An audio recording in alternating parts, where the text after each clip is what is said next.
So ito, yung pool sa taas. So nakita nyo, naglilik to sa baba, by the way.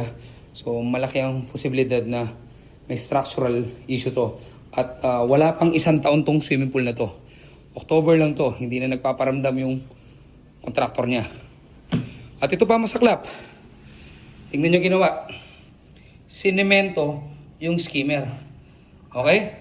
So, hindi ko alam kung anong klaseng utak meron ng mga tao dito. Yung gumawa nito. Tapos ang problema, hindi na sila nagpaparamdam dun sa may-ari. Kinokontak sila, hindi na sila makagilap. And then yun, blue pipe.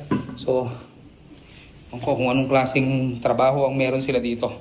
So ito, kumakatas to sa baba, naglilik to. So malaki ang chance na structural lang problema nito. Kasi ganun din yung problema dun sa swimming pool sa baba, naglilik din.